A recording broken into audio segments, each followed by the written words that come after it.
sekarang ini ada pertanyaan yang lebih serius lagi ya. Ayah itu, jadi gini, produk yang dulu ayah katakan namanya bionuklir, nah ini sebuah pertanyaan yang debatable.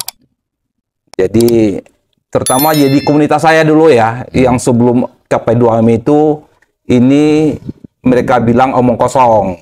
Nah, dan saya pun juga tidak bisa jawab juga ya, tentang itu. Nah, kemarin ketika ayah kami undang di Kementan, waktu kita di 2 kabupaten kebetulan waktu itu ya, ada Subang sama Purbalingga, mereka pun juga masih mempertanyakan itu kepada saya. Terus terang saya tidak bisa jawab itu. Artinya saya tidak bisa membenarkan dan juga tidak juga, karena waktu itu kan kita hanya selintas ya, tidak dalam itu. Nah, sekarang ini saya ingin mau tahu, ini seluruh netizen kita ingin dengar ini. Itu kronologisnya ayah menemukan itu bagaimana dulu, tahun berapa, kemudian bagaimana itu perkembangannya? Biar orang nggak bingung ya. Ya. Apa sih yang disebut bionuklir gitu kan? Iya. Karena mungkin di benak kebanyakan orang, ketika ada satu kata nuklir, mungkin imajinasinya buang peledak ya? Sebuah konsep yang membahayakan. Iya, betul. Mengandung radioaktif lah atau apalah atau apa. Itu sebetulnya hanya sebuah istilah. Oh, istilah ya. Jadi gini, ketika suatu konsep bisa bergerak berkali lipat, oke, ya kan? Seperti rumus Einstein, MC pangkat 2. Iya. Ya kan? Iya. Artinya 1 jadi 2, 2 4, 4 jadi 16, 16 jadi perpangkatan terus. Ketika reaksi bisa secepat itu, itulah disebut reaksi nuklir. Nah, siapapun yang mereaksikannya, entah reaksi itu bahan bakunya, entah misalkan dari unsur, entah dari bahan-bahan yang lain, termasuk dari bio. Oh, dari bio juga bisa seperti bisa. itu. Ketika bio, di sini bio itu kan banyak. Salah satunya mikroba. Mikroba pun kan istilah secara umum, kan ada bakteri, ada virus, ada fungi, ada virus.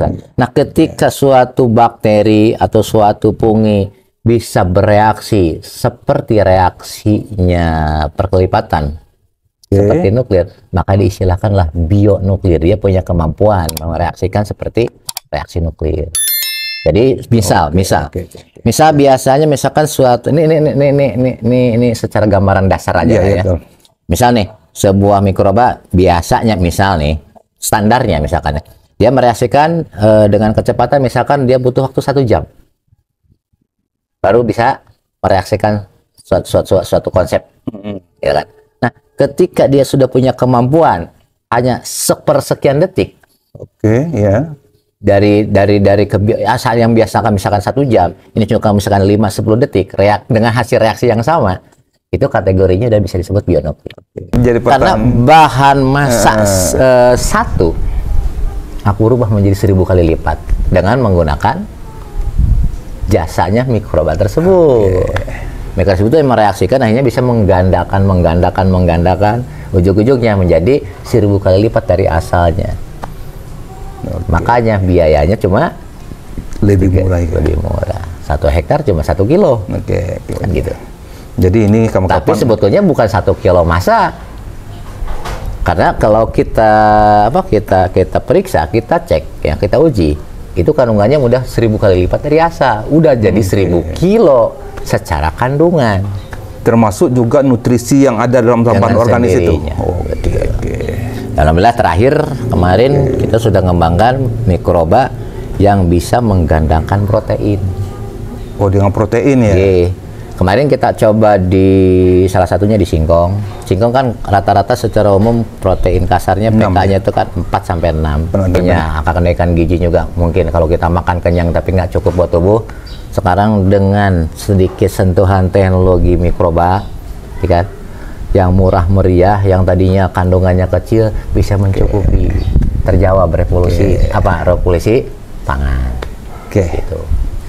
Ini yang kita kerjakan di KP2M itu begitu. Ini sebenarnya kedatangan saya di sini itu dalam rangka untuk mengejar ini ya. Pertanyaannya tidak bisa saya jawab.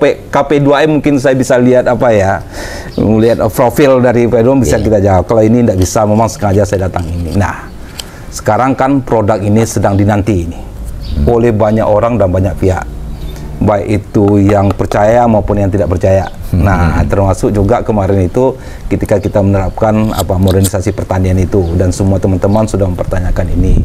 Tolong segera pastikan dengan ayah kapan ini kita bisa mendapatkannya. Nah, tapi setelah saya coba buka profil ayah pun rupanya sekarang itu bukan bionuklir lagi namanya, tapi namanya QRR. Itu apa kaitannya antara QRR ini? QRR itu hanya singkatan. Oh, singkat apa itu ya? Kuantum Rotan Revolusioner. Nah, maksudnya apa itu ya? Kuantum itu bahasa gayanya dari nuklir. Nuklir itu istilahnya kan kuantum. Berarti itu di bawah partikel ya? Nah, jadi istilah itu. Istilah ya. Istilah. Okay. Jadi kalau di satu sisi orang bilang nuklir tuh teknologinya udah teknologi kuantum. Iya, berarti ini dua teknologi kuantum ya. Nah, jadi kuantum, rotan itu, yang itu cikal bakal kita. Rotan itu apa? Singkatan, ramuan organik tanaman. Oh, jadi ini kuantum. Jadi ramuan organik tanaman yang berteknologikan kuantum. Oke. Untuk merevolusi Indonesia, makanya namanya kita singkat QRR, Kuantum Rotan Revolusioner. Oke. Itu singkatan dari itu. Jadi orang kalau mempertanyakan apa sih QRR, itulah ramuan organik tanaman yang berbasis teknologi kuantum atau nuklir untuk merevolusi pertanian di Indonesia. Itu luar biasa. Itu tahun berapa yang mulai itu memformulasikan? 2005. Itu 2005. Tapi kan nggak ujuk-ujuk. Yeah. Artinya 2005 kemampuannya baru mungkin sekian. Oke. Ya mungkin ya setiap tahun akan terus berubah terus ya. Ya sesuai dengan penelitian-penelitian kita, pengujian-pengujian kita. Sampai hari ini ya alhamdulillah kita sudah bisa melipat gandakan kandungan untuk di makanan ya, kayak di PK, karbohidrat, lemak gitu, bisa 10 kali lipat.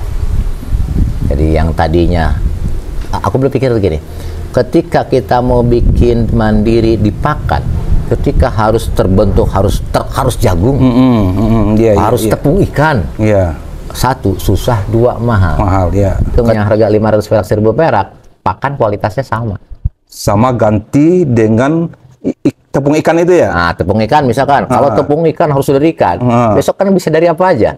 Walaupun misalkan ketemu ikan, oke lah, logikanya kan 50-60% protein ya kan. Kita cari aja yang 5-6%. Singkong. Bukan, yang hewaninya kan. Artinya bukan harus dari ikan tok loh. Oh, betul. Iya kan? Nah, misalkan ini adalah yang murah meriah misalkan, tapi kandungannya cuma 6%. Ya, kita rekayasa ending-endingnya sama dengan tepung ikan 60%. Jadi kita nggak harus pakai tepung ikan? Nggak usah. Oke. Nah, kedepannya seperti itu. Jadi apapun bahannya, yang penting ada unsur itu bisa kita tingkatkan sesuai dengan Itu penelitian yang sekarang sedang kita ini dan sudah kita buktikan kemarin. Alhamdulillah kita sudah bisa salah satunya melipat gandakan sampai 10 kali lipat dari asal. Dan itu sudah kita labkan. Mau dicoba labkan sendiri silakan. Aku orangnya fair kok. Gitu. Ini. Nah, itulah selama ini aku 2 tahun nyelam itu ya itu tadi. Oh, dalam nyelamin itu ya. Ya. Jadi nah, silakan gini ya, kita yang praktis saja lah ya. Nah, ini kalau kita ngomong teori ini mungkin tidak akan selesai. 18 tahun ayah melakukan itu, tidak mungkin kita akan tunggu cerita ayah 18 tahun juga ke depan baru kita ini. Yang jelas produk itu saya sudah tahu sudah ada. Ini. Kalau mau dipakai silahkan. Nah, sekarang kita mau pakai ini. Nah, ini kan wilayah kita di Kementan itu kan Indonesia ya. Nah, ini bagaimana nih kalau seandainya teman-teman itu ingin mendapatkan mekanismenya seperti apa? Kira-kira mungkin tidak kami juga ikut boleh untuk mendistribusikannya atau yang jelas gini. Gimana ya? Produk KP2AMI itu kan masih sebatas untuk saat ini karena legalitas kita belum selesai. Masih sebatas di komunitas. Oh, di komunitas. Jadi kalau misalkan pingin ini ya udah kan kita komunitas sudah terbentuk nih, ya Indonesia ya kan. Ya monggo tinggal gabung ke komunitas silakan.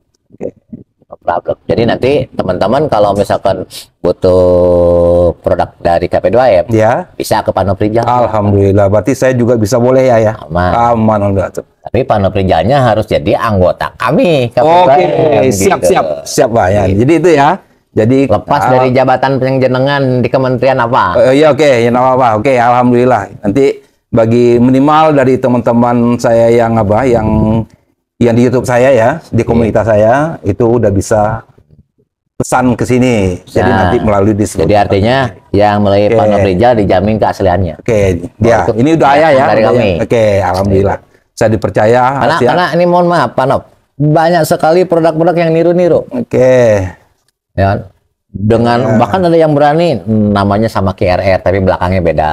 Oh gitu ya, ada Yang kita sendiri nggak tahu itu kualitasnya apa, gitu kan? Ya kasihan juga sih ketika orang-orang anggap itu dari kita bilang.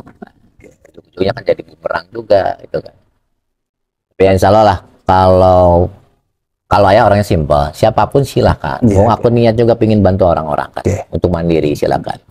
Selama ini, segini ayah ke orang itu. Selama ini untuk membantu orang lain, siapapun mau gabung, monggo. Oke, demikian ya teman-teman semua. Ini kan baru pembicaraan singkat dengan ayah. Jadi semuanya sudah mulai terjawab ya. Mulai dari apa KP2M itu apa, di pusatnya di mana, kemudian siapa yang Ini pengurusnya. pusatnya di sini, di Kampung Margasari, Ya. Desa Mangung Jaya, Ya. Kecamatan Rajapola, Ya. Kabupaten Tasikmalaya, Jawa Barat, Indonesia, Ya. dunia akhirat. Oke. Nah, kemudian ketika mempertanyakan, mendebatkan lagi KP2M itu benar atau enggak, kemudian itu hanya omong kosong, itu nanti ayah telah ngomong teorinya. Nah, Jadi sekarang KP2M Nusantara Ya. adalah lembaga resmi, berbadan Ini hukum. misi dan berbadan hukum.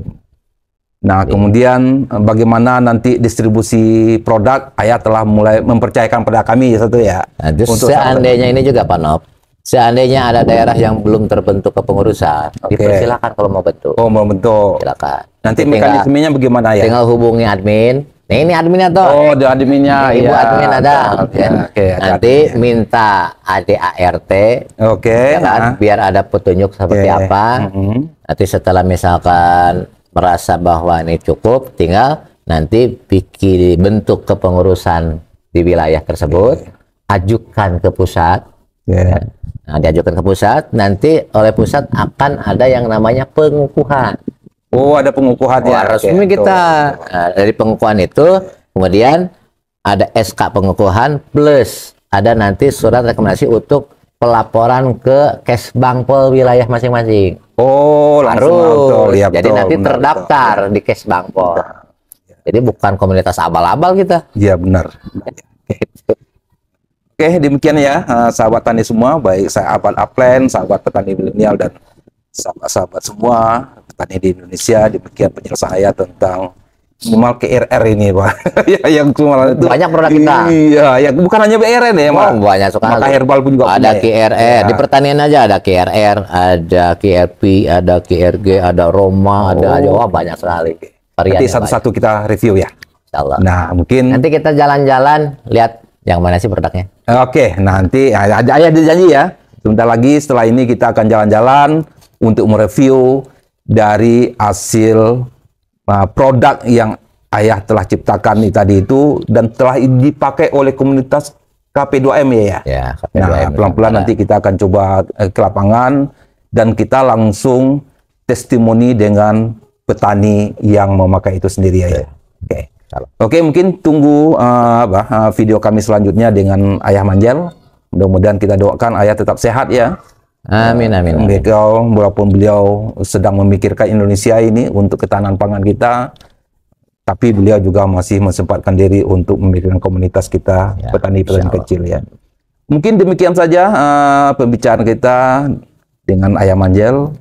Mudah-mudahan ini bisa bermanfaat bagi kita semua dan jawab pertanyaan-pertanyaan yang teman-teman berikan di YouTube saya itu bisa terjawab. Oke, wabillahi taufiq wa hidayah. Assalamualaikum warahmatullahi wabarakatuh. Salam. Oke, tetap. Ini harus dipahami. Iya, betul. Dan masyarakat umum banyak yang nggak ngerti nih. Oke. Ya. Disangkanya madu podo wae gitu, enggak. Jadi madu mana yang bisa menyehatkan? Madu yang mengandung 3 tadi. Ya.